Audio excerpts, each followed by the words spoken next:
Hello students, today here we will discuss class 5 English lesson number 5. Let's write a story, activity number 1, 2 and 3.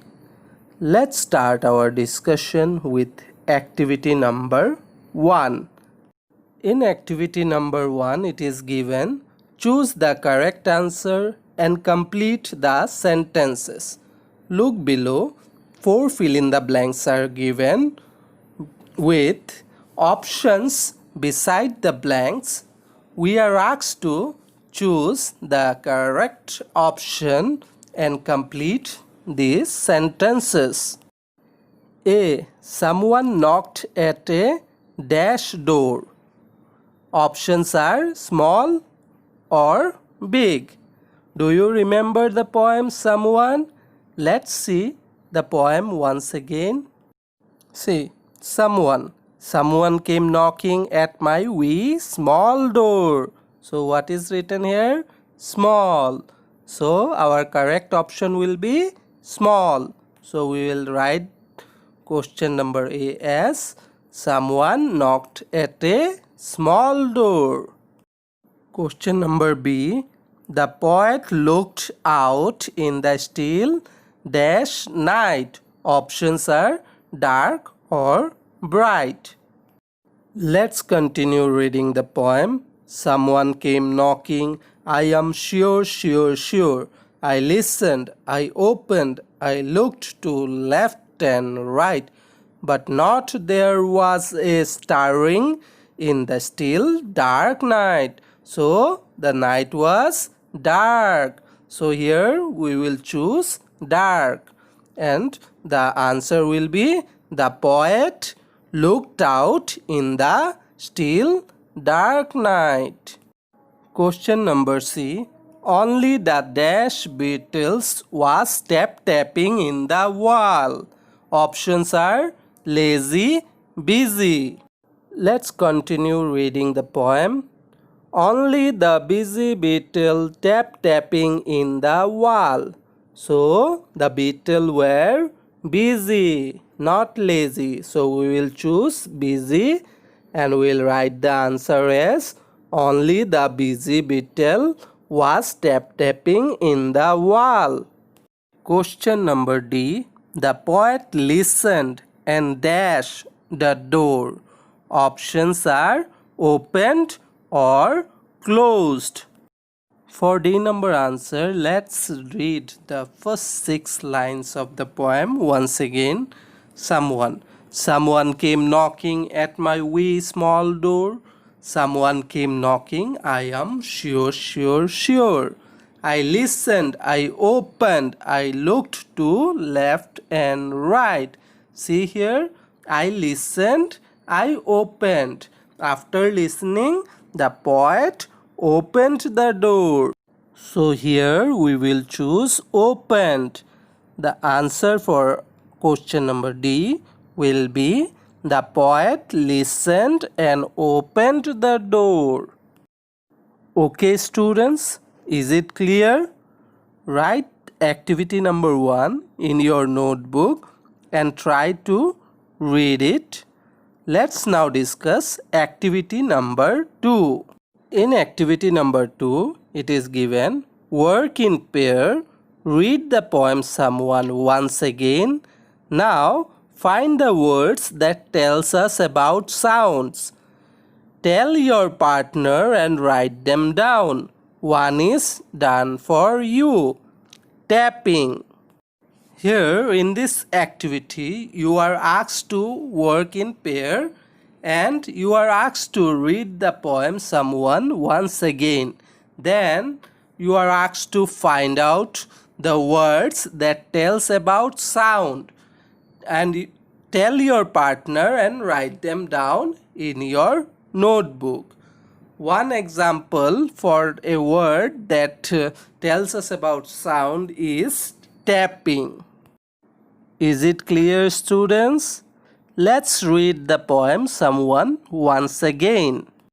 Someone came knocking at my wee small door. Someone came knocking. I am sure, sure, sure.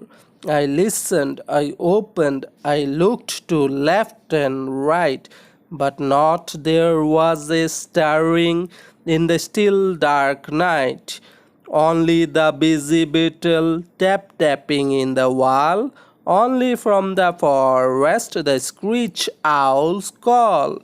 Only the cricket whistling while the dewdrop fall. So I know not who can be knocking at all, at all, at all. Walter de la Mare. Students, here we are asked to find out the word that tells about sound, and one example is given. The word is tapping.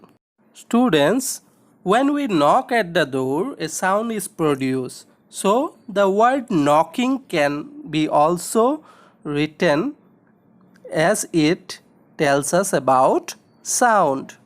Now let us look at the meanings of the word given below the poem. We means very small in size, not means nothing, stirring means moving, beetle means an insect, screech a loud unpleasant sound.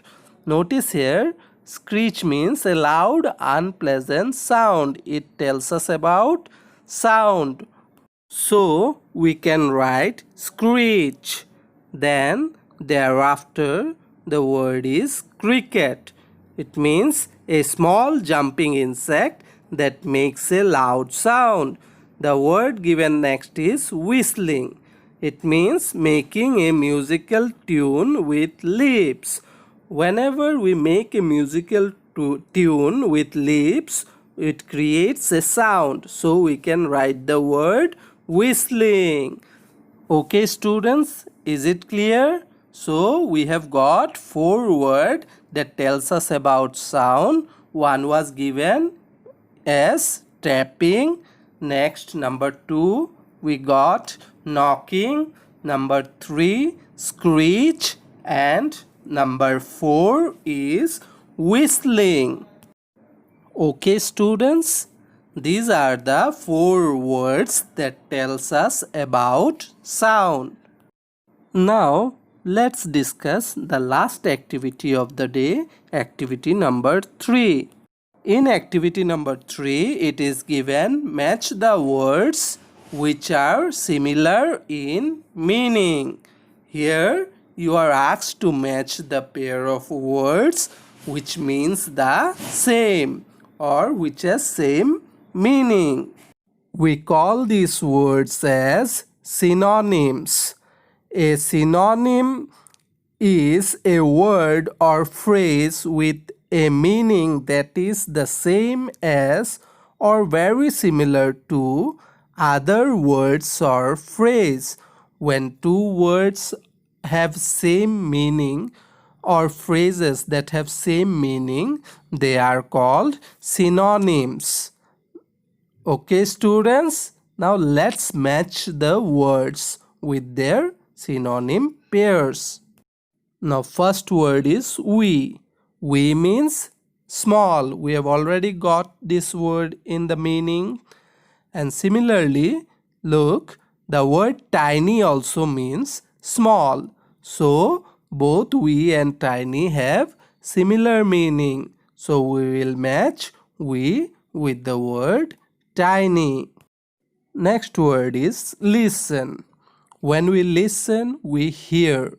So the word listen will be matched with the word hear. Both have same meaning. Next word is look.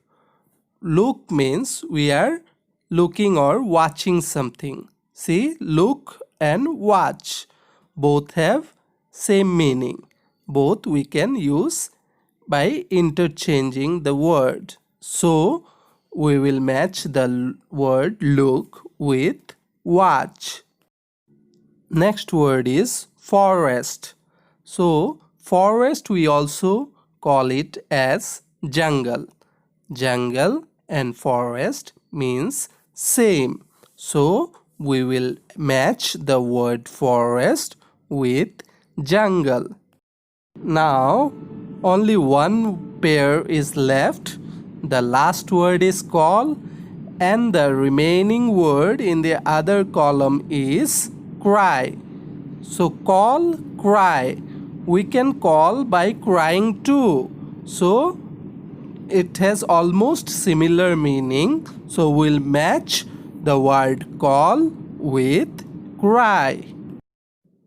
Okay, students, write all the 3 activities in your notebook. It's all for today. Thank you, everybody.